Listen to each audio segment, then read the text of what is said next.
Pinag-aaralan na ng PNP kung may pananagutan si dating Pangulong Rodrigo Duterte. Matapos amining alam niya kung nasaan si Pastor Apollo Kibuloy na tinutugis ng pulisya. Nakatutok si Jonathan Andal. Pastor, siguro mag-surrender. Huwag mag-surrender, tago ka na lang.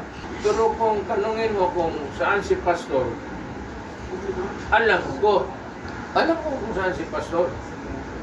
Pero secret.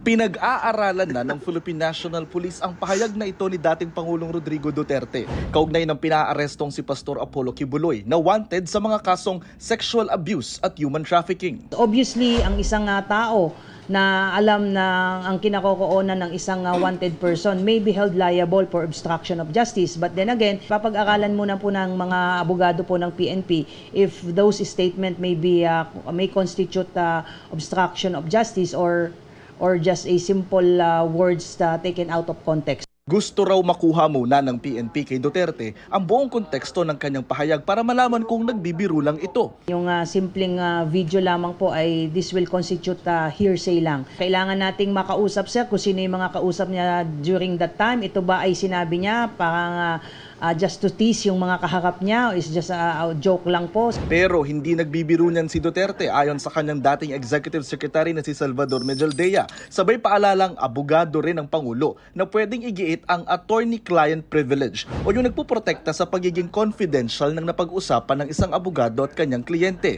Si Duterte ang administrador ngayon ng mga ari-arian ng Kingdom of Jesus Christ ni Kibuloy. Sabi ng isang legal expert, walang pananagutan sa batas si Duterte dahil lang ayaw niyang sabihin kung nasan si Kibuloy.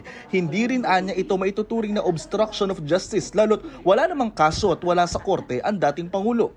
Wala hong obligasyon para sa kanya na sabihin kung saan.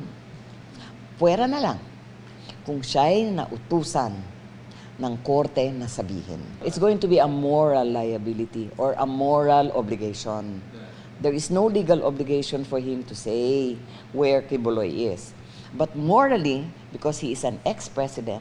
Pero nakikiusap ang PNP, makipagtulungan sana sa pulisya kung may impormasyon sa kinaroroonan ni Kibuloy o kung sinong nagkakanlong sa kanya. Nire-remind po natin at paalala na maaari may kaharapin po silang mga kakampatang kaso po. Alalahanin po natin na mabigat po itong mga kasong kinakaharap po nitong mga akusado at sila po ay tinuturing na nating mga pugante.